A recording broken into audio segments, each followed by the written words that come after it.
Oh, terrific. Okay. I didn't know how to do that. So welcome, everyone. Thank you for coming to Time and Tide, Form and Fold. I'm going to share the co-panelists' introductions. Ben Hagen met Laci 10 years ago in Saskatchewan. He met Shilo 3 years ago in Cincinnati. He is very happy that he is not the organizer of this conference. He currently runs the Virginia Woolf Help Desk. He hears something stamping. Shilo McGiff met Ben in a loop in an auditorium on a stage. Like Laci Mattison, she likes green olives and hard cheese. She now becomes accustomed to the workings of the rat brain. Shilo hosts wolf salons. She sees a peony petal lost in the grass. Laci Mattison met Shilo in a hallway in the middle of the country. Her first conversation with Ben was about Gilles Deleuze. She's really happy to have written anything for this panel. There is a dead fish, a blue heron, and at least one alligator in Laci's backyard. She is annoyed by the blank melody of the birds. For the last year, they have met together bi-weekly to read the waves, and together have become in substantial territory. The panel has grown out of that slow reading practice. The presenters have unfolded their 3 presentations into a 4-part cycle. Each speaker will present a portion in ort of their work in each part. A 1-minute pause will be included between each part of the cycle.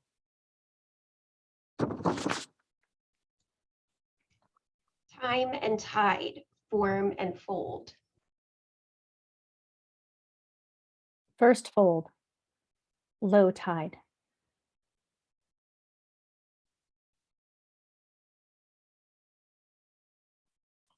August 22nd, 1929. In the midst of composing The Waves, Virginia Woolf copies in her diary 8 lines from William Wordsworth's The Prelude. Quote, "The matter that detains us now may seem to many neither dignified enough nor arduous, yet will not be scorned by them who, looking inward, have observed the ties that bind the perishable hours of life each to the other, and the curious props by which the world of memory and thought exists and is sustained." Woolf then comments, the lines, are from the 7th book of The Prelude. A very good quotation, I think. The title of my contribution to this session refers to this Wordsworth passage, curious props, a phrase that figures the non-poetical matters that have detained the poet's narrative in Book 7, but that are nonetheless, as he insists, the very ties that sustain and subsist memory and thought. Though Woolfians regularly note this transcription in the prelude in Woolf's diary, I've yet to come across a reference to it that addresses what matter Wordsworth is referencing, not just his residence in London in 1791, broadly speaking, but more specifically, his enjoyment of popular theater. The verse paragraph leading up to the passage Woolf copies out captures the poet's spectatorial enthusiasm. How eagerly, that is, quote, and with what flashes, his mind turned this way, that way, sportive and alert and watchful as a kitten at play, end quote. Woolf does not address the theatrical matter of the passage she copies out, and yet, as is often pointed out in scholarship, the very novel she's working on at this time nonetheless has its roots in a preliminary mashup of literary genres that includes drama. She envisions The Waves in June 1927 with the often cited portmanteau play poem, for instance, and 4 months earlier, she heralds it as, quote, free yet concentrated, prose yet poetry, a novel and a play, end quote. And as Woolfians know and repeat in their writings on The Waves, she refers to the strange speeches that make up nearly the entire bulk of the avant-garde text as soliloquies, a term that appears in her diary, yes, but also in the book jacket description of the first edition, in early reviews, in the novel itself, and even in fan letters written and sent to Woolf. In what sense, echoing the passage she copies out from the prelude, is the soliloquy form and its affordances, the curious props by which the world of memory and thought in the waves exists and is sustained. This is a formalist concern about which Woolf studies, as Elsa Hoberg notes in Virginia Woolf and the Ethics of Intimacy, has been mostly incurious. Knowledge about the elements of fiction, narrative perspective, plot, setting, characterization, can introduce readers to the experiments Woolf runs in Jacob's Room and Mrs. Dalloway. My sense, though, is that we do not fully grasp the experiment she runs in the waves without some knowledge of what has until recently been an uninterrogated concept in Woolf studies, the elements of soliloquy.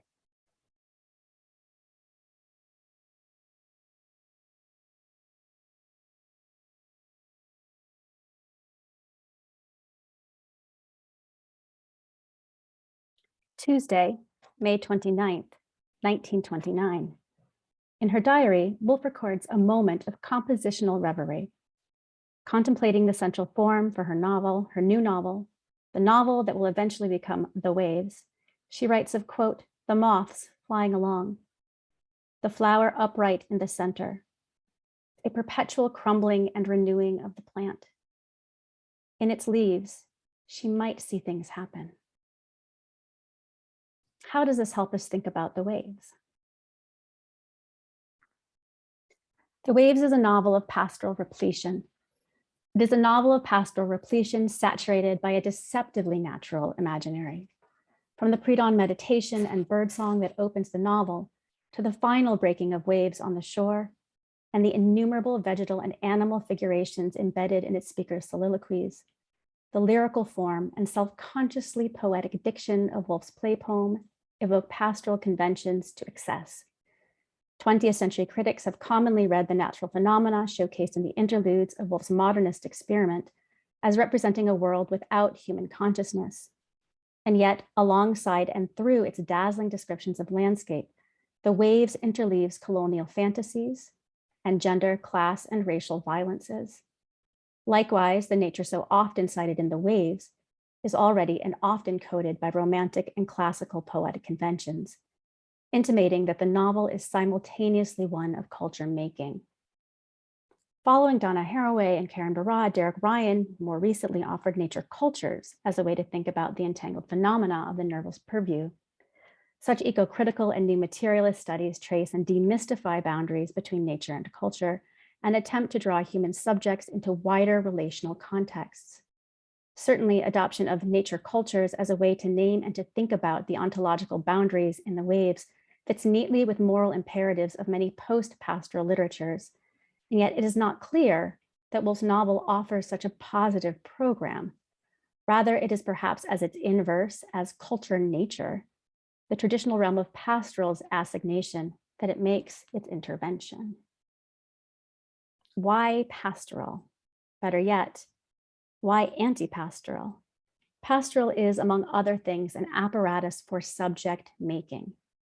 As Julian Yates has written, its constitutive metaphors designate a mechanism by which beings are, quote, loaded into discourse, end quote. This mechanism often relies on the normativity of a natural imaginary, at least when you hope to produce good citizens for empire. What is natural? What offends natural practice? Is there such thing as pastoral subjectification? Is there such thing as a nature machine?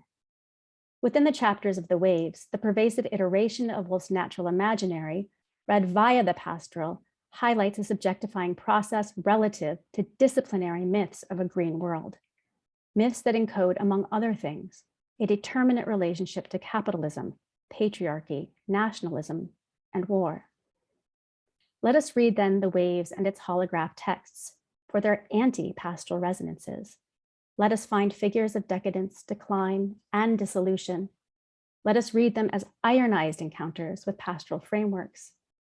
Let us disrupt the involuntary mythopoesis of England's island, Arcadia.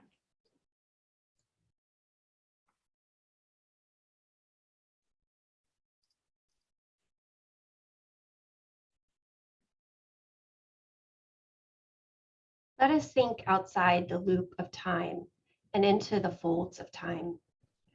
A crumpled napkin appears in the earliest drafts of the waves, in conjunction with a consciousness that looks into the folds of the past, i.e., the napkin, and attempts to tell the story of the world from the beginning.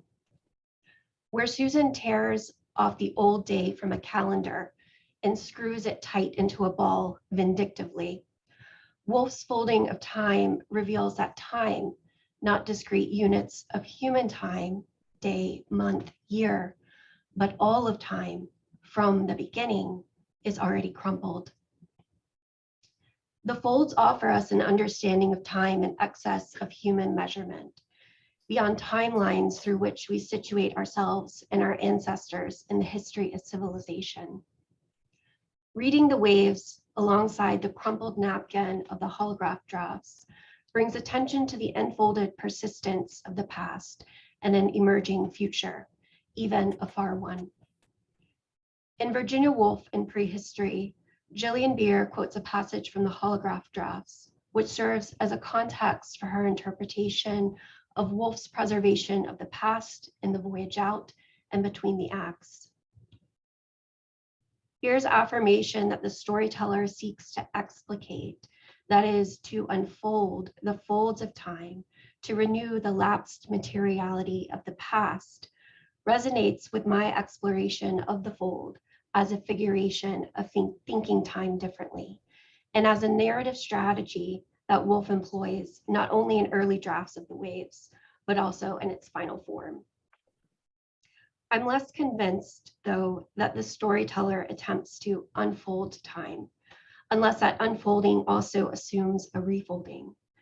Unfolding loosens the crumbs, the bread pellets called people held in the creases of the napkin.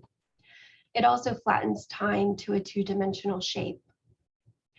Michel Serres' explanation that time can be schematized by a kind of crumpling, a multiple foldable diversity, echoes Woolf's experiment in the waves. Serres explains, we're always simultaneously making gestures that are archaic, modern, and futuristic. Every historical era is likewise multitemporal, simultaneously drawing from the obsolete, the contemporary, and the futuristic. An object, a circumstance, is thus polychronic, multitemporal, and reveals a time that is gathered together with multiple pleats. I'll return to some of these polychronic objects and multitemporal circumstances in the waves later, but here I want to summarize how scholars have previously explored Woolf's folds. Pamela Kahi has linked Serres' analogy of time as a crumpled handkerchief to Woolf's treatment of time in Orlando, emphasizing especially the proximity of the present and the past in life writing. Jessica Berman employs Deleuze's interpretation of Leibniz and Mickey Ball's refiguring of the Deleuzian fold for feminist ethics to think through the ethical enfolding of subjects in Orlando and Mrs. Dalloway into the lighthouse.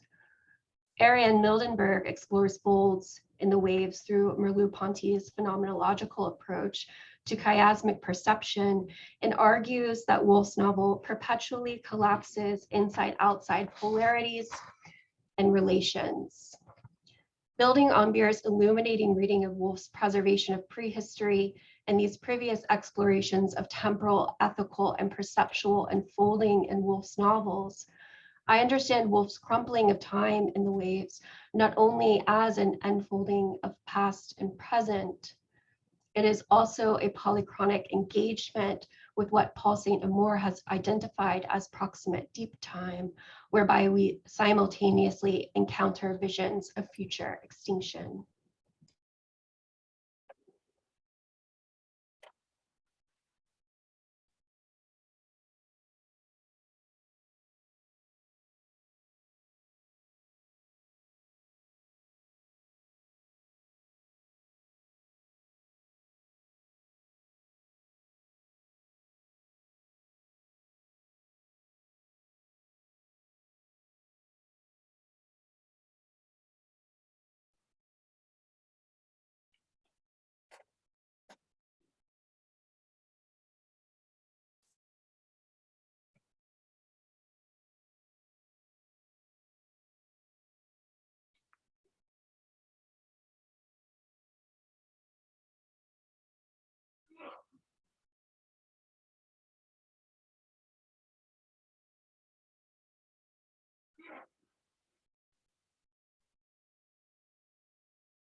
Second form, high time.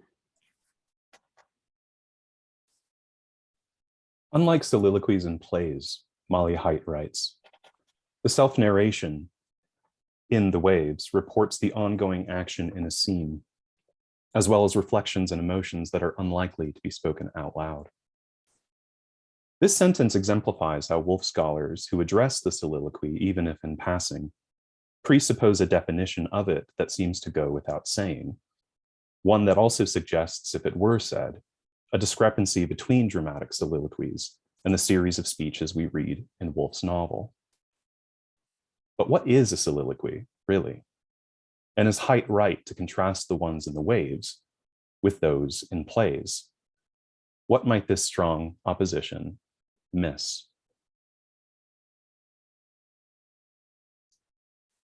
Holberg offers a definition. Quote, as a dramatic concept, the soliloquy denotes the staging of a thinking mind articulated in words, a voiced performance addressed to an audience, end quote. And Jane Marcus, in a well-known reading of The Waves, claims that Woolf adopts the dramatic soliloquy in order to mock the Western valorization of individual selfhood, and moreover, in exhausting this form, to dispose literary history of the notion of the individual genius. Holberg rightly values Marcus's analysis, but also disagrees with her assessment of the form, writing, as a lyric poetic engagement with intimacy and self-reflection on the one hand, and a dramatic performance of vocal expression and the dynamics of the address on the other, Woolf's introspective monologues become the very locus of a nonviolent ethics and an anti-nationalist politics, end quote. Far from exhausting the form, then, Holberg claims, quote, Woolf radically expands the affordances of the soliloquy beyond solipsistic escapism and literary political violence, end quote. Soliloquy becomes in The Waves, quote, a site for performative self-reflection and self-questioning, end quote. It, quote, foregrounds the fragility of the subject, as well as the vitally constructed bodily experience of sharing the inner life of another, end quote. I quote from Day One's plenary speaker's book at length here, so that you can get a flavor of her brilliant reading of The Waves, but also to illustrate that her corrective to Marcus and others still holds on to Height's contrast between the soliloquy form as we think we know it and the speeches that appear in Woolf's novel. Holberg reads expansion where Marcus reads exhaustion and Height reads opposition. But I wonder if all of these readings still presume too much about the soliloquy form and its tradition. It's worth seeking out scholars who study the soliloquy formally, historically, theoretically. Perhaps there's continuity between plays and Woolf's play poem, where we have been taught to see or assume break, rupture, or radical innovation.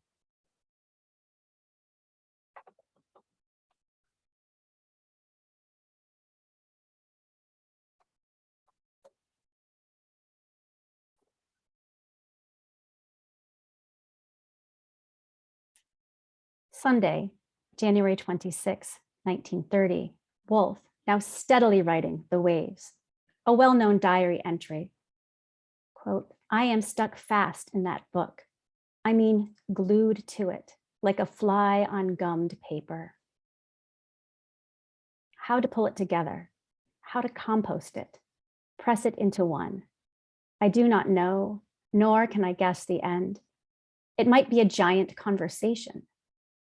The interludes are very difficult, yet essential, so as to bridge and also give a background, the sea, in sensitive nature. I don't know, but I think when I feel this sudden directness that it must be right. Anyhow, no other form of fiction suggests itself except as repetition at the moment.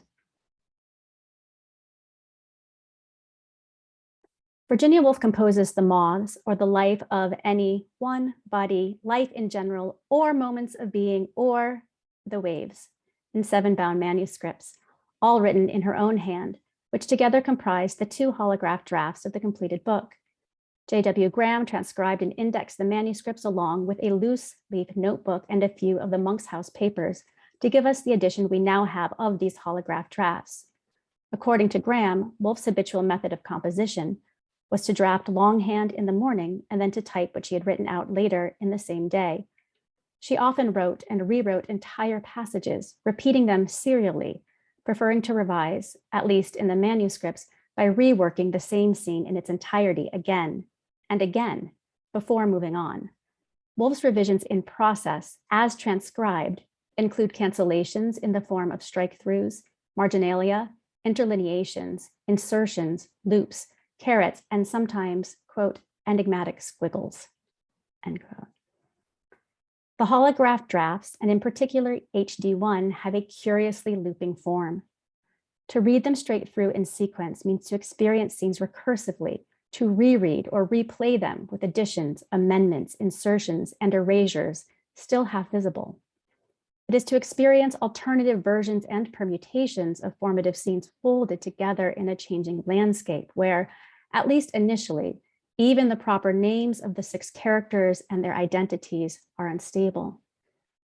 We might ordinarily describe this record of composition as a palimpsest, but there is something remarkably terrestrial about the holograph drafts, an unusual observation when you stop to consider that most accounts of the novel focus on the watery medium of the sea as the source for its structuring poetics.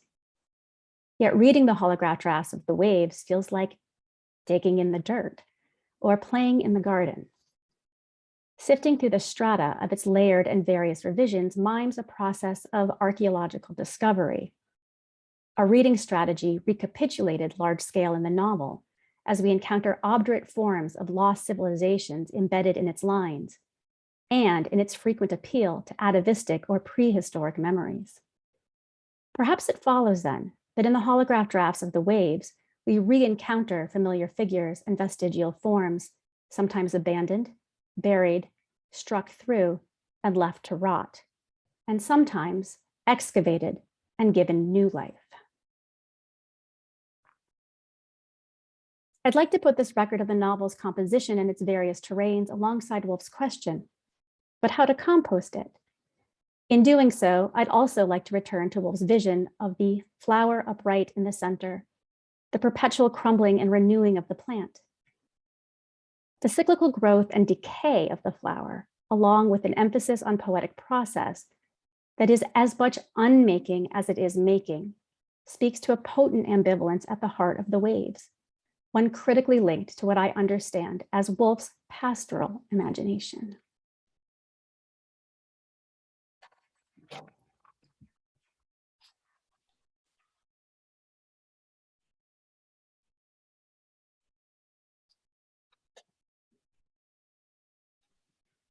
Who or what tells the story of the world from the beginning? In her initial drafting of the shapeless form of the storyteller, this centralizing power appears, disappears, and reappears in the drafts, shape-shifting through Woolf's additions and deletions. The recursive and iterative passages reveal an oscillation between human and ahuman, where in early moments, the storyteller is man or woman, it does not matter.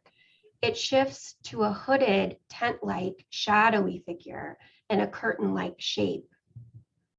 The hood itself is either a capacious fold or formed through capacious folds. In its mind, that's Woolf, it searches the folds of the past, attempting to find the fragments that time preserves in the dimensions of a crumpled napkin.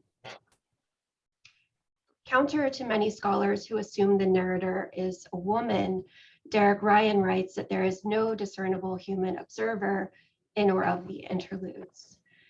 In contrast to Ryan, Paul Stassi sees the attempt at a neutral seeing as revealing the inescapability of human perception and the irredeemably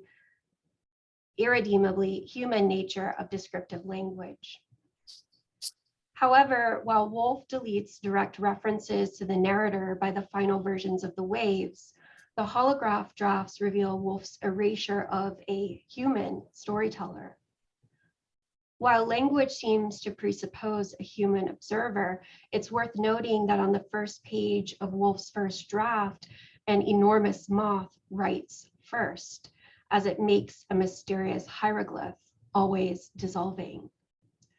This initial a human inscription suggests that even in the oldest forms, human language borrows from a mode of inscription that predates human civilization. Further, I suggest that we might understand Woolf's description of what the eyeless hooded presence would see if there had been an eye as a kind of perceptual and linguistic translation. What happens in what would become the episodes, if anything happens there, is brought together through this same ahuman consciousness. The storyteller hears the children in the garden who become the six speakers of the waves, just a few of the innumerable children within the creases of the napkin. Through and in the folds, folding, crumpling, this ahuman perspective opens an ethical relation to temporality, which reveals a world where the past, present, and future are always mixed and not so easily separated, where ancient civilizations press against and into modernity, which also unfolds the future, even a future after or without the human.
Third fold, low time. I think that we should ask early modern scholars, including Shakespeareans, what they think of the soliloquy. Consider, for instance, Kate Otterson's view that soliloquies do not represent the language of the inner life of a character, rather as a rhetorical mode that works to interrupt a scene. They enable, quote, a subject to speak, alongside but in contradistinction to others, end quote. While not all early modern scholars de-emphasize interiority and assume, like many Woolfians, for good reason, that soliloquies give audiences or readers access to a mind at work, Otterson challenges us to consider that the soliloquy is primarily rhetorical, rather than expressively or mimetically mindful, a conventional mode of address, the primary purpose of which is to set a character aside from ongoing action so as to stage a speech act that, text and context depending, it mixes many other rhetorical modes.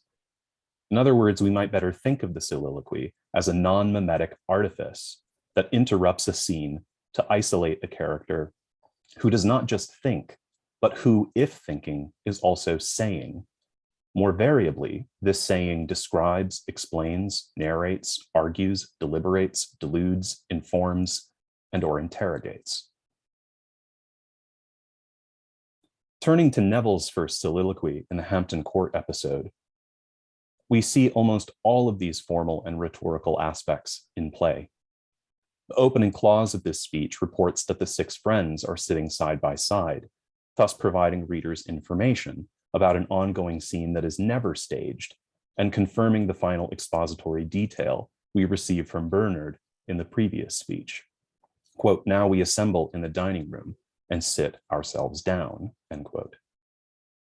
But Neville does more than report, for the soliloquy also affords him an occasion to ignore the action, to keep Woolf's series of interruptions going with a question for the others which they never hear, at least not in these words, quote, "What do we feel on meeting?" End quote. This question leads to further reportage and other questions that prompt Neville to fixate on Susan's green and crystal pear-shaped eyes, to compare her routine mornings, perhaps as he imagines them, with his own in an effort to build up, describe, and secure an account of himself as knowledgeable about intimacy and love. His mornings are warm and various, marked by different activities with different people in different seasons, not settled, as is Susan and her husband, into custom, mute, null, dun-colored, as the country. Quote, "I know what loves are trembling into fire," end quote, he insists, in opposition to what he thinks his 5 friends know of him, quote, "the narrow limits of his life and the line it cannot pass," end quote. But the self-knowledge that is commonly built up in Woolf's and in Shakespeare's soliloquies are not without ironic inflection and deflation. For the soliloquy closes before the novel's shift to Susan with a vision of one who will not be sitting beside Neville and his friends, a vision of Percival who was once watched for, and in the conjuring, apostrophizing space of the soliloquy, still is, exemplary of a constant aching vision that is far from various. Exposition, information, deliberation, description, interrogation, argumentation, and conjuration and comparison, all conventional affordances of the soliloquy form, which traditionally breaks from mimetic presentation of action to clear a space, a stage for someone to step aside and speak. How might this acknowledgement of what soliloquies do affect how we speak about the waves? We should begin, I think, with revising the sense that neither Neville's nor the other characters' speeches in themselves innovate, exhaust, or expand the soliloquy's form or functions. For centuries, this form has featured acts of self-address, self-questioning, self-knowledge, self-delusion, and self-crisis presented in a literary idiom. Mm-hmm. In disagreement with Woolfians who think Woolf misapplies the term soliloquy to her speeches, or who claim Woolf improves upon or undercuts the form, I think it is more accurate to insist on the appropriateness of the term, a continuity between the waves and the form's dramatic and rhetorical affordances, and to locate Woolf's innovation in her decision to write a novel using only or almost only the juxtaposed speeches of 6 characters. There are no scenes to interrupt, only interruptions of and abstractions from unstaged scenes, only the protean dynamics of single voices speaking in artificial, paratactic, non-mimetic solitudes.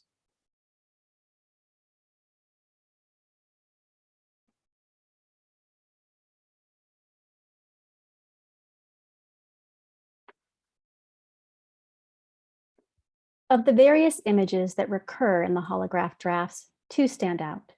One is very specific, a figure that crops up and is struck through, but that multiplies throughout HD1 and HD2 and survives, refracted in the novel's final draft. The second is more of a montage, a hallucinatory terrain, a topos that Woolf evokes several times in HD1, but abandons in HD2, and which makes no obvious appearance in the final manuscript.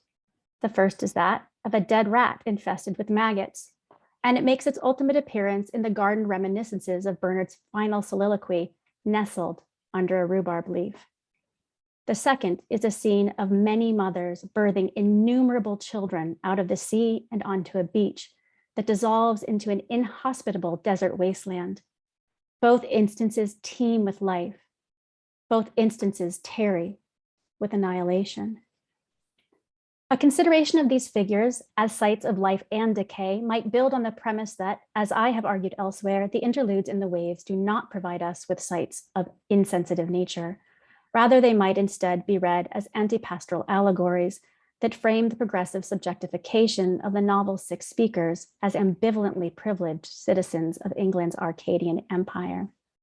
In this thinking, I am compelled by Jane Marcus's reading of the novel as a critical and parodic encounter with empire and the elegiac frameworks that support it, Jane Goldman's provocation that Woolf was spectacularly capable of managing pastoral, and in particular, pastoral elegy as a poetics, and Jed Estey's identification of the intimate, even essential relationship between pastoral nostalgia and imperialist rhetoric in modernist fiction.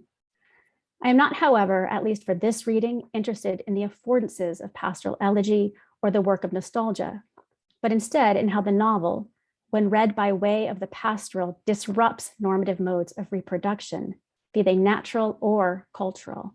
I am interested in how Woolf's pastoral, as it organizes and forms subjects, also disorganizes and deforms them, and in this process, disrupts the very biopolitical ground from which any normative ethics might emerge. This reading therefore leans into two logics that I have come to consider as subspecies of the anti-pastoral: Heather Sullivan's dark pastoral and Joelle McSweeney's necro-pastoral. In its long history, the pastoral poem, or the poor pipe, as Sir Philip Sidney once called it, has been subject to charges of idealism, artificiality, and falsity. If there are those who on one hand reject and condemn it, there are those who also see in pastoral's utopian yearnings an ongoing and essential alternative to the ravages of industrial capitalism. For Heather Sullivan, dark pastoral is situated between these two poles. It contains, quote, a sentimental attachment, end quote, to pastoral's positive valences, along with a, quote, skeptical view, end quote, that in her own words provides a, quote, bridge between the traumatic environmental awareness of the Anthropocene and an often biophilic experience of natural beauty, end quote. As such, Sullivan's dark pastoral might best be defined as the blue-green thought that emerges in and alongside the dark shades of our world's variegated apocalypses. In turn, Joelle McSweeney's necropastoral might best be considered as an intensification of pastoral's darkest shades. In its aesthetics, emphasize distension, pollution, and poisoned microcosms. Her necropastoral incorporates an ekphrastic attentiveness to figures of dissolution and death, while it also pushes the fecundity of pastoral's green metaphors into overripeness, where they suppurate and decay. Necropastoral, McSweeney claims, provides, quote, a model of politics and temporality that completely denatures liberal models of the body and the state, of points and events, of agency, hierarchy, power, linearity, and historical time, end quote. It is, she contends, quote, released like a rat body into all edifices of hegemony.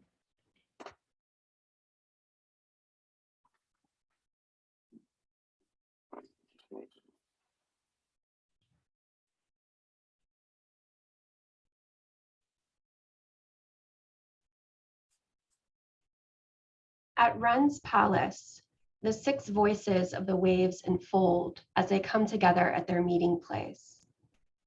Hampton Court is temporally layered and architecturally folded through the Baroque-inspired additions of Christopher Wren to the original Tudor structure. But time itself also unfolds at Hampton Court, where an ahuman vision unfurls a sense of duration pre- and post-human existence. What occurs in this episode is not a collective vision of deep time, but one interleaved through Bernard's and Louis's proximate soliloquies at the conclusion of the meal. This moment actualizes Rhoda's desire for an escape from the here and now through a crumpling of past and future, which disrupts conceptions of present time. Bernard says, I reflect now that the earth is only a pebble flicked off accidentally from the face of the sun, and that there is no life anywhere in the abysses of space. The word abyss itself suggests a deep chasm, a geological rending or fold, but Bernard's vision here brings us beyond geological time to cosmological world creation. In early medieval uses, abyssis is also the primal formless chaos out of which the earth and heavens were created.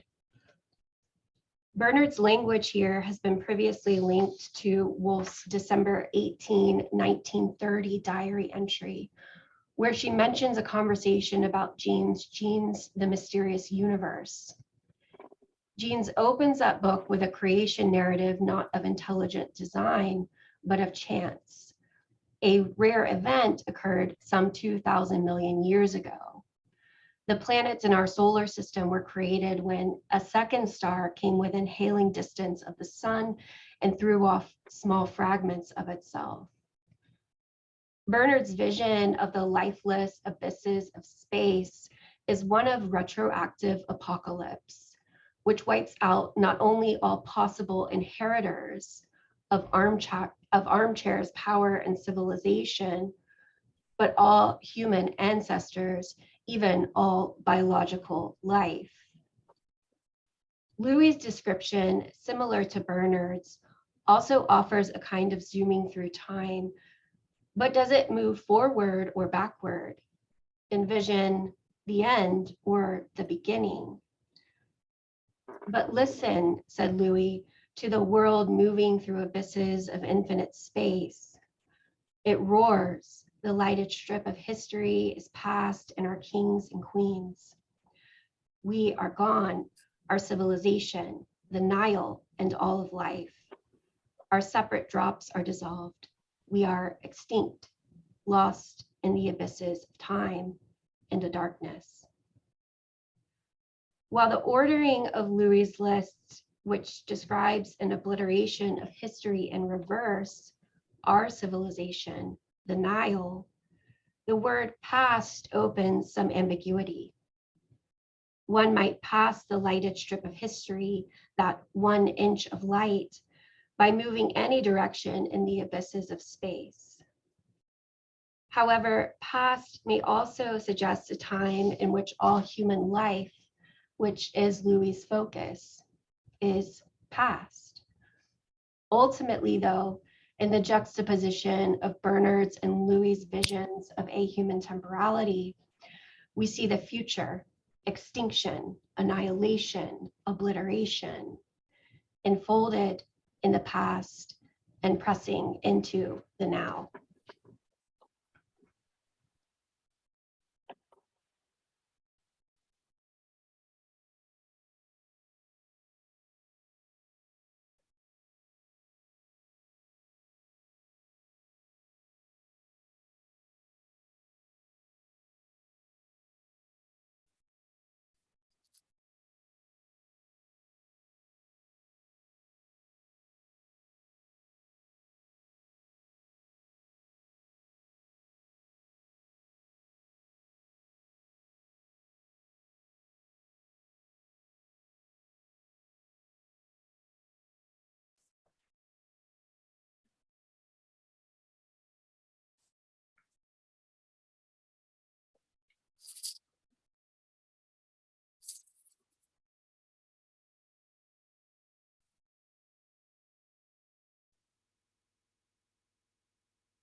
Fourth form, high tide.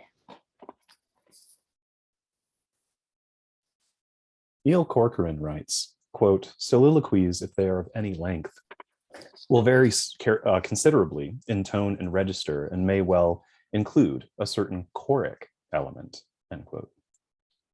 While critics such as Melba Cuddy-Keene and Alicia Clements have noted the musical significance of the chorus in Woolf's fiction, studying the implications of soliloquy and chorus in the waves reveals a capacious dramatic lyric form that affords rhetorical or aesthetic possibilities, yes, but also many conceptual entailments and implications that have been drawing scholars to the waves for 90 plus years.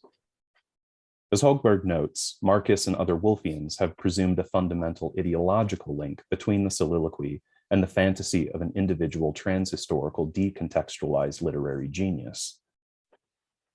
But attention to the other choric elements in the waves and in Shakespeare will note the ongoing embeddedness of soliloquists against a background, relational, biographical, historical, political, imperial, metaphysical, cosmic, from which speakers are never fully abstracted. Indeed, the chorus soliloquy dynamic in the waves is relentless and variable. The sounds of the interludes wash through the novel's 237 speeches. The bird songs and boasting boys' songs, should we hear them, contribute other thematic effects and developments. Even the soliloquies themselves occasionally play chorus to one another, scaling up from the self-reflexive speech of an individual in crisis to the representative voice of history, time, being, or fate, though such scaling up depends on our position as readers and the choreography of the 6 speakers in any given episode. This issue of scale as an effect of the novel's chorus soliloquy dynamic, so often metaphysical, so often keyed to descriptions of land, vegetation, and water, no doubt speaks to why so many critics, inspired by post-human, eco-critical, and new materialist frameworks, are also drawn to the waves. But it is also the very structure, I think, that makes Marcus's and others' arguments about the politics of the waves so persuasive, even if many of those arguments misjudge or overlook the curious props that afford them their evidence. There are so many other aspects of the soliloquy left to address. All of them, I think, might speak to how the waves has been read and how else it might be read. The soliloquy's relation to prayer and supplication, its cross-genre resonances with the lyric, essay, free and direct style, stream of consciousness, the monologues of the Brownings, and more. Problems of perspective, film's difficulty with adapting avant-garde fiction, the significance of myth and mythic correspondence, the theme and performance of vulnerability, the many uses and effects of irony, the activity of self-relation, the substance and texture of character, and more. Haidt and others are right. It is very unusual to encounter fictional characters who report ongoing action in pure present tense while confessing privately held emotions that are unlikely to be uttered in public settings like Hampton Court. And yet such things are not only possible in the mode of the dramatic soliloquy, they are downright conventional. This is to say, not to say that the waves isn't avant-garde. Of course it is. But it is to suggest that it might nevertheless be, among all of Woolf's work, the most continuous and conversant with literary history.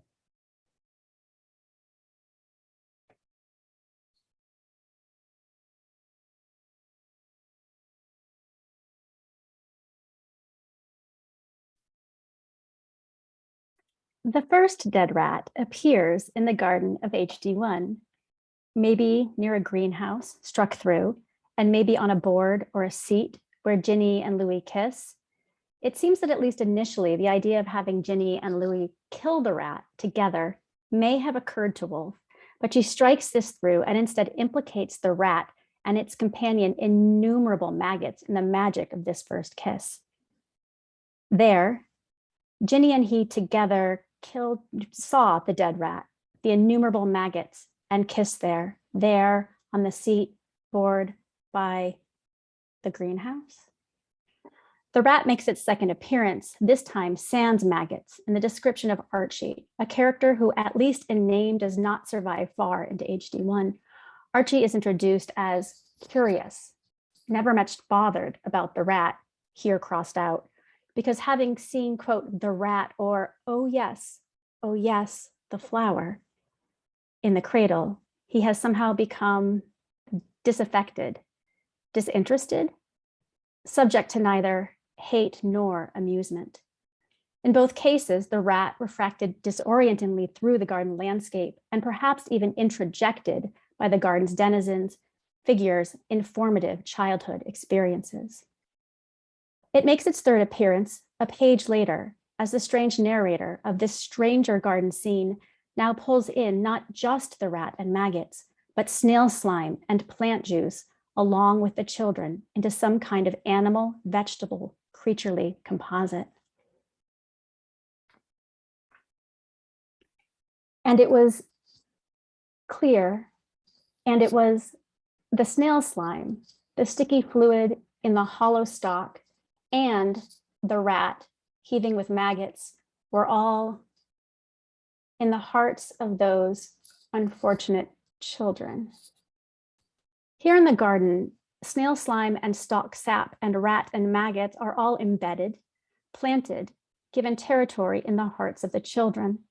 And while unhappy little creatures is struck through in favor of the specificity of unfortunate children, reading the two descriptions side by side creates a disturbing ambiguity, a loss of distinction between the children and the other creatures in the garden: snails, rats, maggots, children. Maud Ellman asserts that rats are infiltrators that inhabit the netherworld, boundary crossers representing vampiristic and capitalistic networks of modernity. I'd like to suggest also that in Woolf's fiction, rats are uncannily and uncomfortably tied to heteronormative modes of reproduction. In The Voyage Out, as Helen Ambrose considers the mariable prospects of her niece, Rachel Vinrace, she laments the inevitable process by which clever young Englishmen, estranged from their own reproductive capacities by too much study, will come to view the human race as, quote, rats and mice squirming on the flat, end quote. In this becoming disinterested, young men who might otherwise be engaged in the enterprise of England's reproductive futurity instead achieve a perspectival clarity that alienates them from the rest of the swarm from whom they are now both a part of and a part from. A similar alienation effect is at work in the hallucinatory vision Woolf presents in HD1, in the image of many mothers and before them many mothers and again many mothers that rise out of the waves to toss their various burdens onto the beach. In Woolf's various reworkings of this scene, a few elements remain constant. The first is the sheer, almost horrifying numbers of mothers and children variously characterized as endlessly sinking and falling or ceaselessly tumbling out of the sea. The second is the figural deformation and tenor of disgust that accompanies these representations of newly born human life. The mothers, for their part, groan and force their children out of the waves from which they are almost indistinguishable. The children, for their part, arrive on the beach and begin toddling around, variously characterized as, quote, little bald, naked, purplish rolling balls, little bodies, pinkish balls shooting out arms and legs, worm-like, eel-like, half-conscious animals, brats, and pinkish rings of flesh that soon cover the beach with their markings. Over and over again, the text describes these babies birthed out of the waves as innumerable and pullulating. These descriptions repeat the adjectives commonly used by Woolf to describe the maggots that swarm on the body of the rat. The same dead rat that is, along with the flower, oh yes, embedded in the hearts of the children who play in the garden. In HD1, the various pullulating polyps, as I've come to think of them, tossed up on the shore, converge on a, quote, vast waste, a hard, illimitable beach, white as bone, where nothing grows. The only other signs of life are the remains of boats, quote, tarred and eaten out like the ribs of a sheep, and wizened trees with barnacles and shellfish for fruit. If these are origins, they are also annihilations, decidedly anti-pastoral figurations, weird harbingers of an over-pullulating world. In Dark Ecology, Timothy Morton claims that ecological awareness forces us to think and feel at multiple scales that disorient normative concepts such as present, life, human, nature, thing, thought, and logic. Ecological awareness, they say, is weird. It has a twisted looping form. Econosis is a state that emerges to accommodate all the weirdness of this ecological thinking, and it begins with the installation of the non-human at the profound level of the human. And it is here, in the dark loop of compost and composition, of rat and flower, of snail slime and pink flesh, of beginnings and endings, of dark and necro-pastoral, that the holograph drafts of the waves ask us to reckon with decomposed being.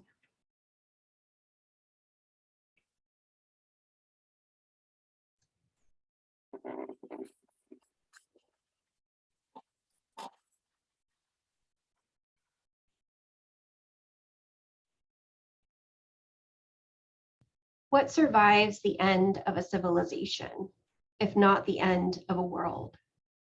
What fragments are kept safe in the folds of the past? Let us consider Louis' nihilism.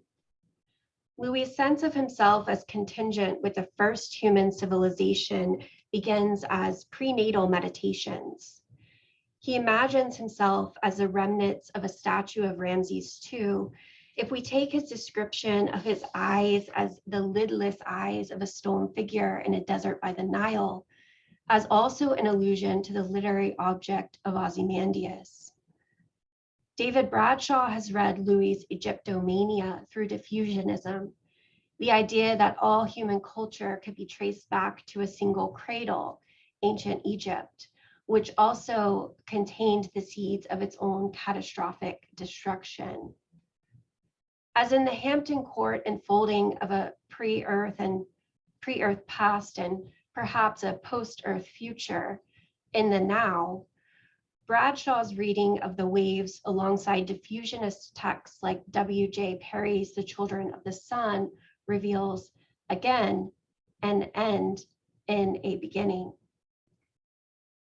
While modern London is not built to last, but built to pass, I want to juxtapose the gasometers, technically gas holders, of London alongside references to the obdurate objects, imagined and otherwise, of ancient Egypt.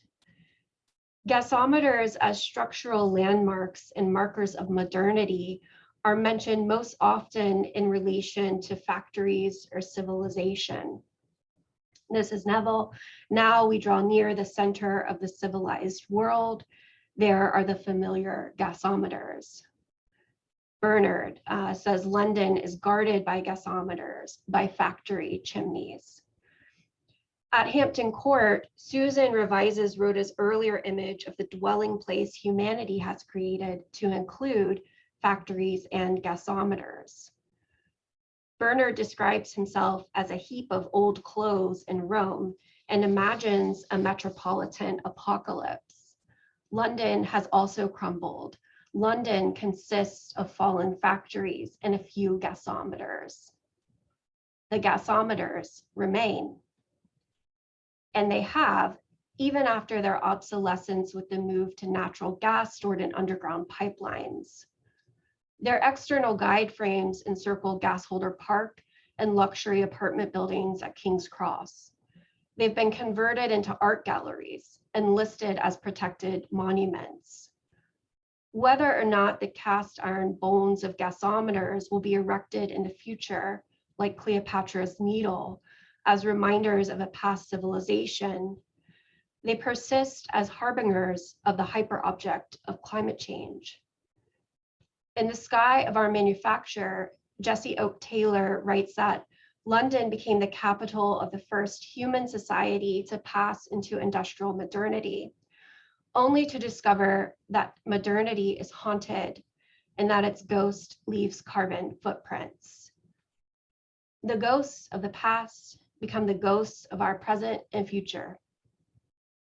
Leanna Lostowski-Ho, in her recent fascinating reading of Deep Time in the Interludes, has explained that Woolf's work provides a crucial window to the Great Acceleration, the period of time immediately preceding the Anthropocene, in which anthropogenic change accelerated and began to be recorded in the Earth strata. And that's her language. Reading these polychronic multi-temporal objects in the episodes alongside one another might open us toward an ahuman understanding and experience of time. At very least, we might catch a glimpse of the way time folds, enfolds, refolds, the small soliloquies we make in the story of the world from the beginning, and a disruption of the pure present in the creases of time.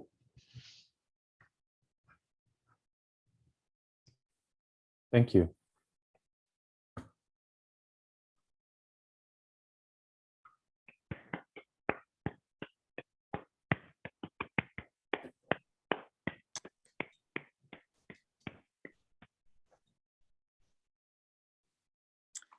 I'm aghast.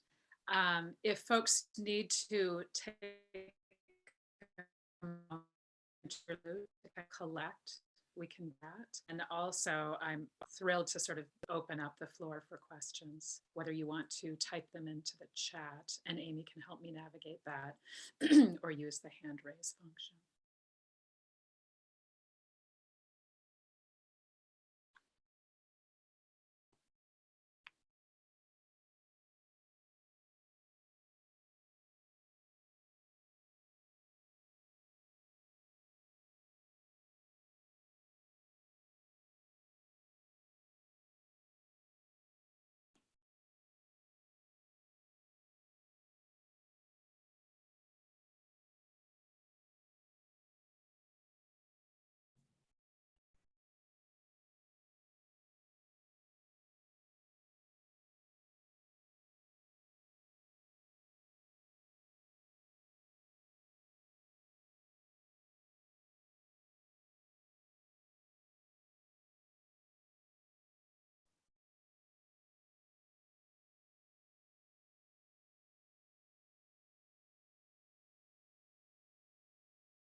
Thought I saw Elsa put her hand up, but if she doesn't want, if she put it back down because she wasn't ready, that's fine. Oh, I thought we were taking a break. Oh, are we? Okay. I wasn't sure. Wasn't sure. Yeah, I'm gonna go get some water, but I will carry my computer with me. I have, as a side note, just put a quick reminder about today's schedule. Sorry, I didn't hear that we were taking a break, but let's do that. That's a good idea.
I'm just taking Shilo turning her camera back on as a sort of signal that we can start the Q&A. So please feel free to raise your hands and take the plunge.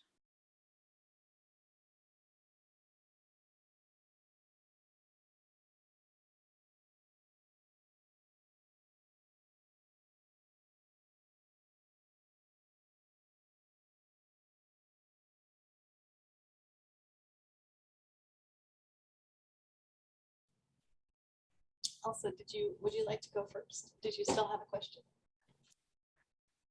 Thank you. I could, yes. Can you hear me all right with my headset? Yeah. Thank you all for this absolutely stunning presentation.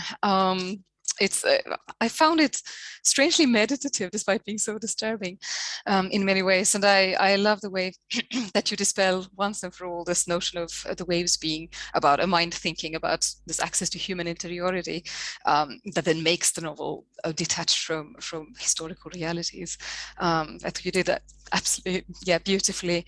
And so something a vision that I managed to piece together across these beautiful strands and this texture that you do, that you weave together, is a dark, disturbing dark ecology, visions of apocalypse, extinction, decay, that works through the novel's concern with deep time and the novel's creation of sort of deep temporality.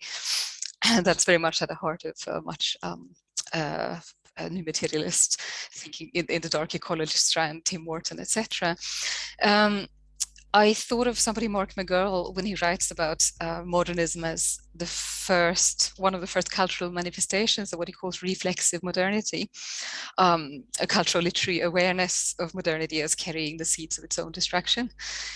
And he talks about the wasteland, etc., and links it to the temporality of nuclear waste. How can the human mind possibly conceive of the harm, the damage that this can do, for what have you, thousands of years to come. So I wanted to just ask an open question about whether you see this vision of a dark ecology as an ethics or a politics, or neither of those at the heart of the novel. Because it's such a bleak novel in many ways that I wonder the beautiful visions that you construct for us, that you bring out, in a way they lend themselves to readings of, indeed, in sensible and sensitive nature, the carelessness of the stone that McGill talks about with regard to futile human action, etc. At the same time, people like Tim Morton emphasize that there is a humility that's needed, the kind of melancholic mindset that's needed today to grasp that this is human-made destruction. Ultimately, Shilo, you were talking about imperialist violence and the imbrication of capitalist, imperialist, colonialist, and environmental violence. So yes, an open question about whether you perceive an ethics or a politics at the heart of this novel, and in what that would consist.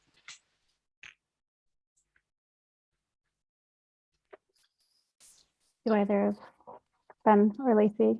No, I'm going to make Shilo answer this because she. Okay, fine. Yeah. Thank you, Elsa. The answer is yes, I do. Ethics and a politics, right? So I think part of this idea is that when we're thinking about ethics and what becomes a normative ethics, that a reconsideration, and obviously this is not a thought, original to myself, to me, but the biopolitical ground where we sort of conceive of what counts as life, what matters, what has value, becomes the space from which these ethics proceed. And so it was very interesting for me to think about these holograph draft moments of these pullulating polyps. And I think when I have seen them cited before in literature, the critical literature, I see them as sort of moments of, Woolf is thinking about origins or feminist origins, or, the sort of mythic maternal. And I couldn't help but, as I was reading them, seeing something actually really horrifying. And in these many innumerable mothers rising out of the sea, groaning, giving birth, what we see is actually the consequence of an unchecked normative reproductive ethic, right? So what does that result in? That results in a swarm over the earth, right? That actually, there's a passage in the first holograph draft that drives the narrator to then imagine a scene of annihilation, that these black marks on the beach, eventually one wants just relief from them and almost begs for the wave that comes and annihilates everything. And I found that really sobering and remarkable. And that does seem to be an anxiety both about what happens to and with women's bodies, and also about basically a apocalypse or climate disaster. And in that moment of annihilation, right, rethinking, and this is, I think, maybe where Tim Morton comes in. The argument in dark ecology is that one sinks into the depression. It's a kind of subsistence down through the layers, through death, through annihilation, and it is only there that you can then, a new politics or a new ethics emerges. So. Interesting. Yeah, thank you so much. So Kristeva's objection comes to mind, obviously, and makes you wonder in these scenes what it is that induces disgust in the reader, and whether disgust and objection, disgust through objection is not a violent response in some ways to this corporeality, etc. This discomposition and the decay. Yes. Anyway, but yeah. No, thank you. There are only it's incredibly interesting. Only so much time, in these presentations, but actually a component of disgust and the way that disgust is often used as a sort of weaponized morality is also very important to this sort of thinking in this paper. But yeah, I thought it was beautiful. Thank you. Thank you. I was just going to add on to what Shilo said, not that I can improve upon it in any kind of way, because Shilo is brilliant. But I was thinking, for me, the question about ethics and politics, I agree with what Shilo said. But I think ethics from a kind of Spinozian place of increasing capacities to affect and be affected. And I've been thinking about, the end of the waves where, Derek Ryan points to that 10th interlude, right, that the novel ends on. And so there's this kind of merging of the episode and the interlude at the end. And so Shilo mentioned that kind of like wave of annihilation. Like, so how do we read that? And I've had, it's just stuck in my head for a while, this line from Sally Rooney's latest novel, which I read because Davi recommended it, where one of the characters says that death is only the apocalypse in the first person. Right. And so like, from what kind of scale are we thinking here? And I was also thinking about the end and connection, because there is this sort of longer literary history of thinking about extinction, right? I don't think that the modernists are the first people to do this. Certainly the Romantics and the Victorians are too. And particularly in thinking about the scientific discoveries of the 19th century. But maybe the ending is almost a kind of response to something like Byron's poem Darkness, right? And so the world doesn't end at the end of the waves, right? And so it's a matter of like what we do with the things that the novel opens up for us. So that's what I would just add here. Thank you. Yeah. Makes sense.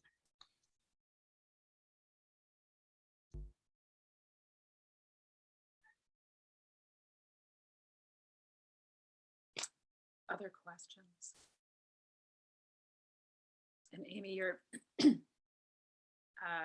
probably seeing more of the chat. I am.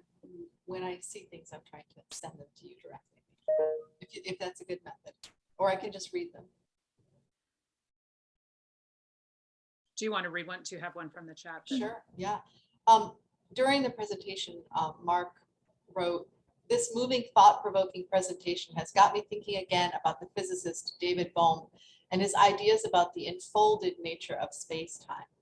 And here's a quote: "The totality of the movement of enfoldment and unfoldment may go immensely beyond what has revealed itself to our observations.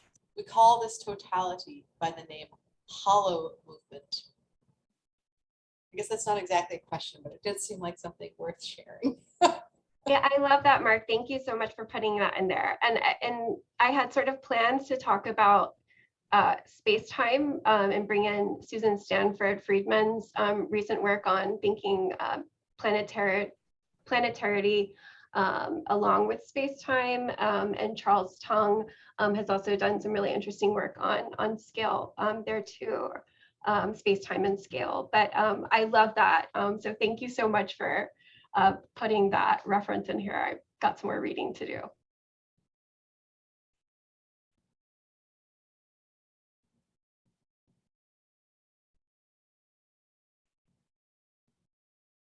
I see Nancy Cates. This is a little terrifying, but I'm going to try to ask this. I don't know if it's a question or an observation. It's mostly for Ben, but first of all, thank you. This was brilliant, all of you. But I guess I was thinking about the notion of time and performance and speech being literally linear and film being extremely linear compared to other forms of art, because it's laid out on a literal timeline. and the way you've done this in such a performative manner, I'm just sort of wondering if there's a sort of another comment about time and performance versus deep time and the sort of, large physics and cosmological time that you're all talking about. So thank you. I don't know if that's a question or not. No, I appreciate that. Thank you very much. One thing that I didn't get a chance to talk about was the representation between soliloquy and the present. There's sort of a presenting that happens. The stepping aside is not just a stepping aside from action, which is, in the way you've asked the question, would in some ways be also a stepping aside of a linear sense of time to sort of occupy a different sort of present moment. And whether we call that lyric time or what, I mean, that's a minefield of lyric theory I don't necessarily want to get into now.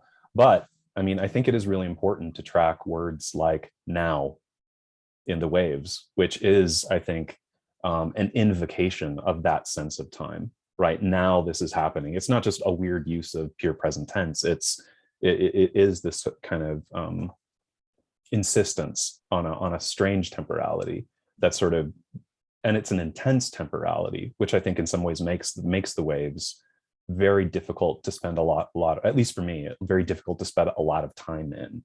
Right, I have to read the waves very slowly, piecemeal, because it's difficult for me to move through its pages quickly.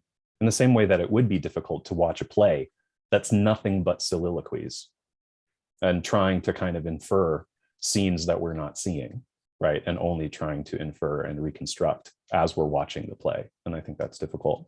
And so I think there's a lot to say that I still need to sort of think through and formulate about time, performance, soliloquy. So thank you for that. And I think it's, as I was trying to argue and gesture toward it at the end, it's that structure, that formal structure, that I think in some sense affords some of these reflections about deep time and what Woolf is conceptualizing and theorizing regarding, what both Shilo and Laci wrote about so beautifully in their presentations. Thank you. Just one little more comment. I happened to see the ballet Wolf Works a few years ago in London.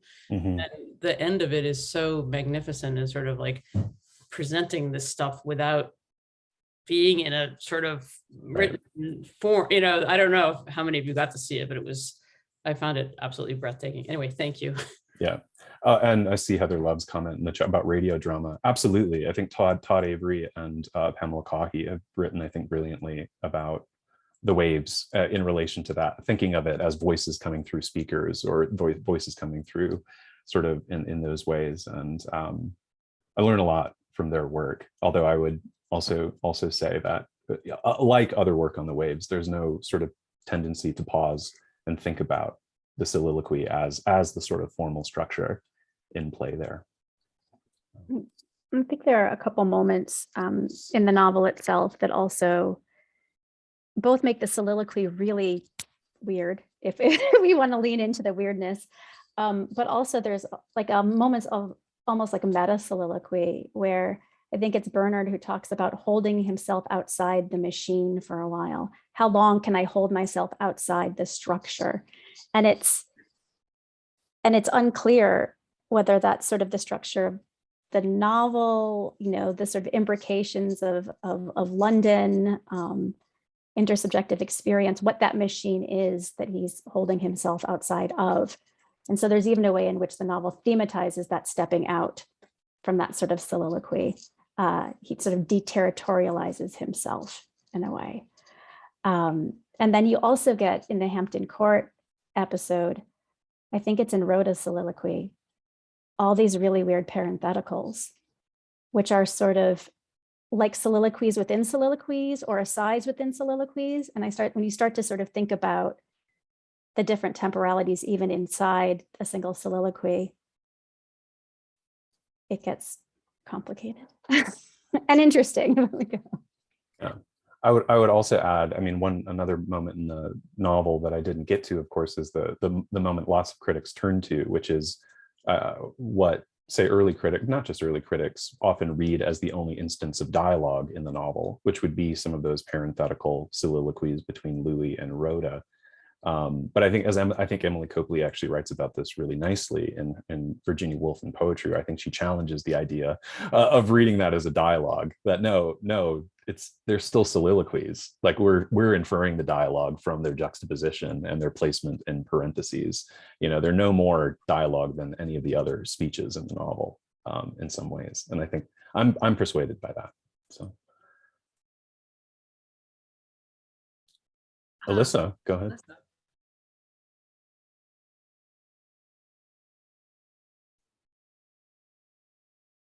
Sorry.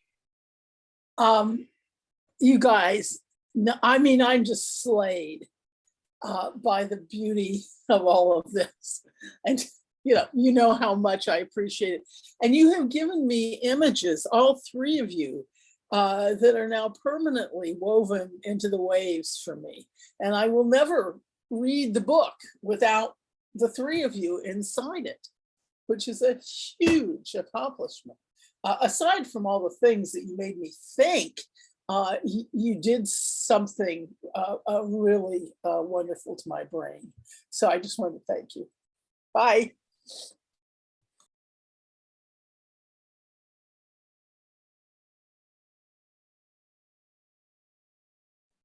Thank you very much, Alyssa. I see Leslie's comment in the chat about film, right? The possibilities and also difficulties of film regarding some of what goes on with soliloquy and maybe some of what we heard in the other presentations. And this is also why I suggested we go and read the early modern scholars, because they write about this.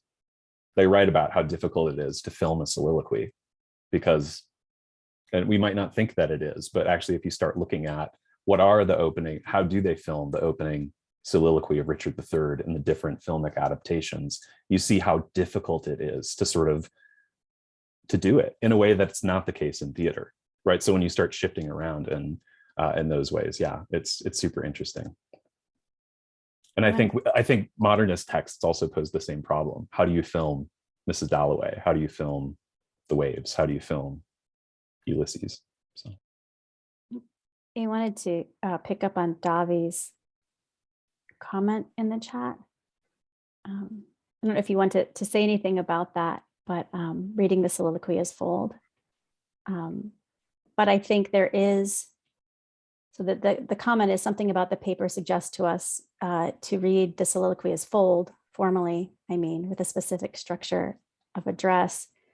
One of the conversations or one of the elements that came out of, or that has come out of our slow reading group together as we sort of have discussed the many minutiae of the waves, is thinking about the figure actually of metalepsis as the sort of far-fetcher. And so you might think about metalepsis as sort of like the metonymy of a metonymy in some ways, or sort of narrative metalepsis as a figure that cuts across sort of narrative strata.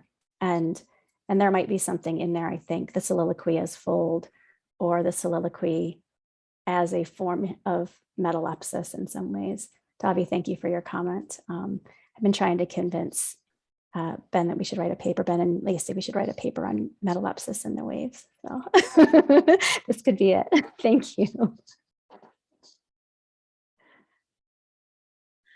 I was going to share a comment with a kind of question inside it from the chat from Ollie Case, who writes, I don't necessarily have a fully formed question. This has given me so much to think about, but I wonder if there is something to be said about time and deep time in the interludes, as in the movements of the tide performing a kind of deep time structured by unending repetition of stages or movements with a kind of direction, but without sequence. I think that's lovely.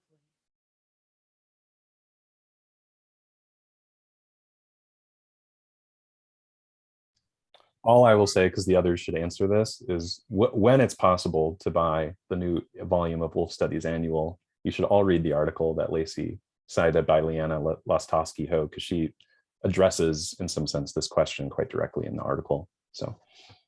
And I will also say that Leanna offers a much more nuanced and detailed record of the sort of composition of the drafts, from the holograph drafts to the waves, and in particular, as regards the interludes. So yes, read it.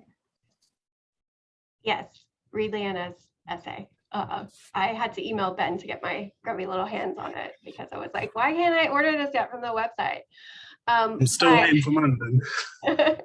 But I love that question, Ollie. And I was thinking, one thing that I wanted to try to do, but just didn't make it in, was to think about the astronomical clock, right? So the clock, Ambulance Gateway clock at Hampton Court, which does assume, like, it's kind of like medieval, like historical perspective, that the sun moves around the earth, right? And so that's like the perspective that we're given, but it also is marking tide time, right? And so, to kind of think about like the different levels of time marked there. And one thing that didn't make it into the paper also was the way that abysses in some older cosmologies is either a sort of subterranean ocean, or like an ocean that the world is floating on, right? And so I was thinking about that in connection to Shiloh's attention to those waves of the mothers birthing innumerable children. And so I think there's definitely like some really interesting things that your comment has provoked for me. So thank you. And I don't know if Shiloh wants to talk about the mothers and the waves more, but yeah.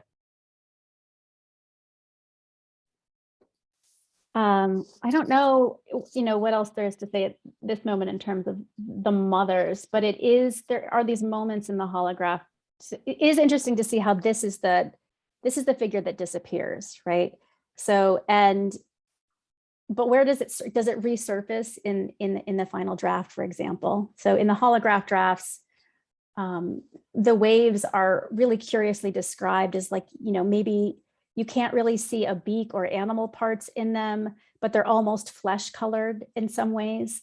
And it's very confusing and surreal. But that sort of non-determination between water and flesh, this sort of like primordial soupiness of it is really fascinating.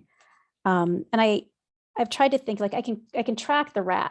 So the rat appears, and the maggots appear sort of in the trees in the Hampton Court episode where Neville says, we are maggots deforming the trees with our lust.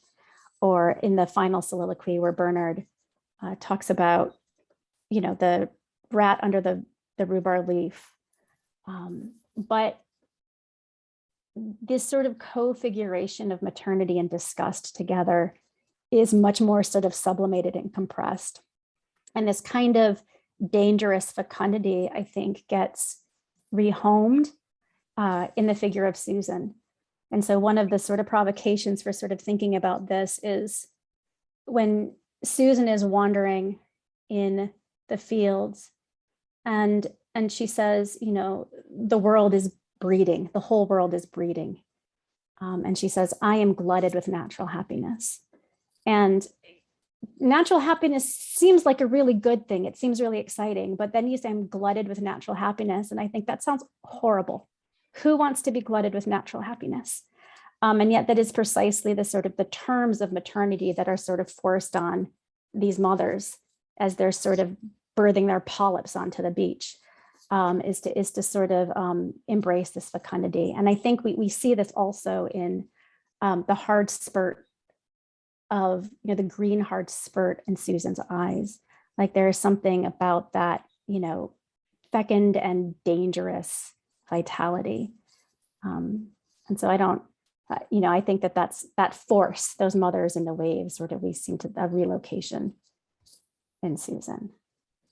And then I don't even know what to do yet with, although I don't think I can do it any more brilliantly than Vicki Tromanhauser has done with Rhoda, when she says, we cluster like maggots on the back of something that will carry us on.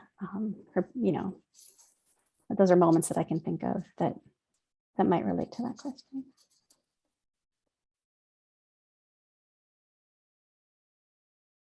You're muted. Thank you both. Sorry. Just saying thank you. As Alyssa's unmuting, I'll also say, or like Ginny, when she talks about, the too narrow, crowded passage of her throat are other places that I can locate those affects. I've been rereading The Waves with Catherine, and I just wrote about the third interlude, and I was struck then and even more now about how the waves leave a black line of detritus on the beach in that interlude. And you made me think suddenly of that black line as sort of the remnant of the baby's bodies from the holograph.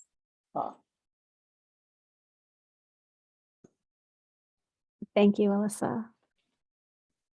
Yeah, I think it was also finding these sort of the sheep skull on the beach is a figure that we see in Wolf. You see that in Jacob's room before cow skull, sheep skull, these sort of the bones on the beach often. And it's interesting because I think, and this is something that I learned from reading Emily Copley's book earlier this year, Virginia Woolf and Poetry, that I think a founding source for some of that imagery might be in one of Shelley's poems, Lines Written Above Ugaean Hills, which I want to have a salon on, but I have to convince everybody else to sort of come along.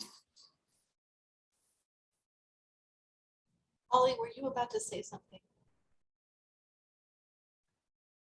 No, don't worry. Oh, okay. You had written an interesting question in the chat.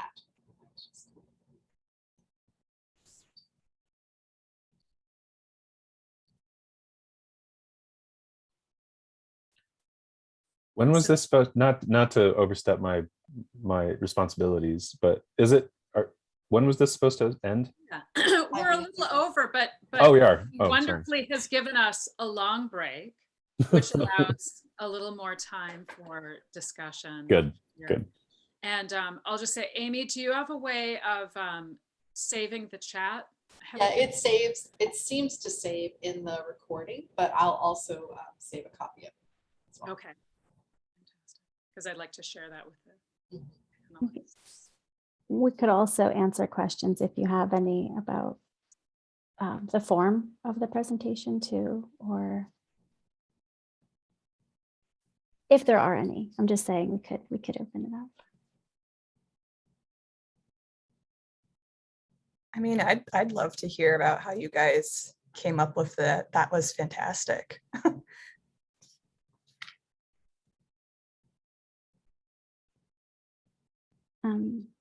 Well, I think as Vicki mentioned at the top of the session, the three of us have been reading The Waves together very slowly for the better part of a year. And so I'm meeting bi-weekly to sort of talk about passages, chapters, interludes, sometimes spending an entire month on a single chapter or more, and sharing our thoughts. So it seemed when it came time to write our conference papers, as we were putting a panel together, that so much of our thinking about this novel had developed together that there would be a way in which we might sort of interleave our presentation so as to sort of represent that kind of collaborative, slow thinking. And then Ben has been thinking about orts and writing, and so maybe I'll pass it off to you, Ben, to talk about the ort form a little. Sure. I've been thinking, some of this is partly just I've been thinking a lot about short forms lately. Part of that is out of academic exhaustion, from writing long articles or writing a book or, this or that, and just kind of wondering a bit about the ort scrap or fragment as a different kind of scholarly genre. This isn't new. There's notes and queries have existed for a long time.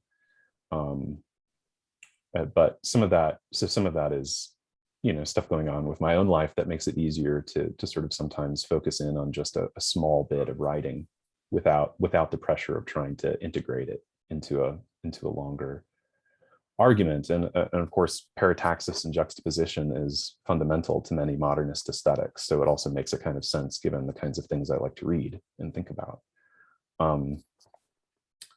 But then I think when we were talking about our different papers and projects, I think we're also running into our own issues with fatigue and writing. And I think it was Shilo who came up with the idea of, well, why don't we sort of think about these as interleaved projects, since they came out of discussion and conversation anyway. And even if they seem thematically very distinct, especially mine, right? Like what would it look like if we do it this way? And sort of just one thing led to another, and each of us worked on different things.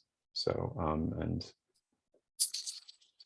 yeah, I wish I could narrativize it a bit better than that, but I hope that gives a little bit of insight into some of what I brought to this, but also what we did together in thinking it through. So, and Laci, you might comment on this also, but I want to say that we also wrote this together, which is being able to see each other's thinking as it developed in a collaborative document. And so some of that interleaving and interweaving that you see is us being in conversation with each other as we're writing, and letting that shape the themes and moments that we pick, the way that Laci brilliantly picks up innumerable and brings that sort of into her discussion, thinking about folds together with the holograph drafts, the soliloquies that Laci brings in at the end, Ben's choice to work on the chorus as well. And so we are, I don't know, we're subtweeting, we are each other as we're writing. We're referencing each other's thinking. That is part of the process.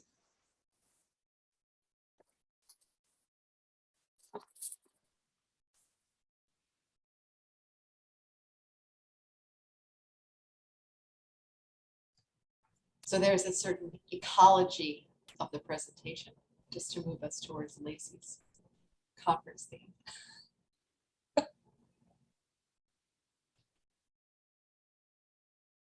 Yes, I love that. Yes, 2023 ecologies. There will be snails. Please come to the planning meeting on Sunday, because I would appreciate all of your ideas. But I just wanted to add to what Shilo said.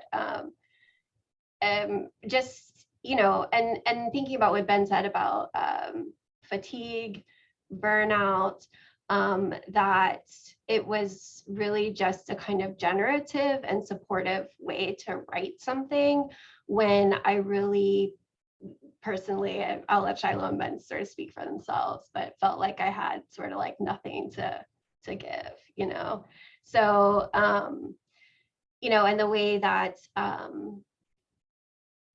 they sort of gave me ways of thinking and language to think about things, to kind of build that in. So yeah, it was a really supportive and generative way to be an academic in this year. Yeah, so I just end with that.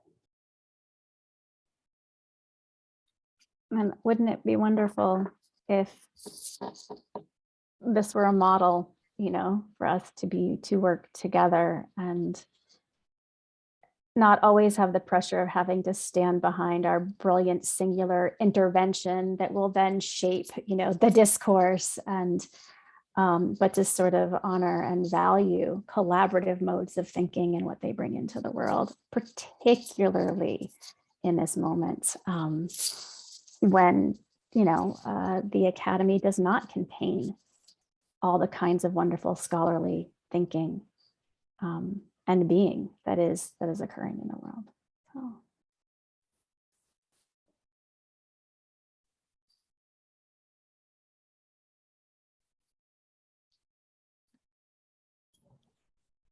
I wonder, Vicki, do you think we ought to stop? We only have about half an hour before the next, before the plenary.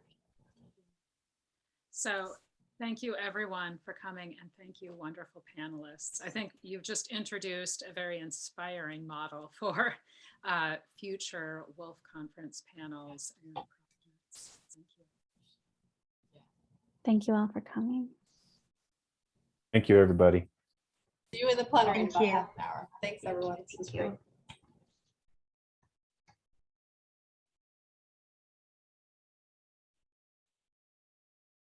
Oh, I just saw, Alyssa, your comment. It's Sunday, on Sunday at lunchtime. Yeah. Yeah, you've already got your paper written, right, for next year, so. I was wildly going through saying, I knew I found it, and I thought you had said it was today. And it's Sunday. Sunday at lunchtime, yeah. Yes, I can find it now. There it is. Can I thank you in advance?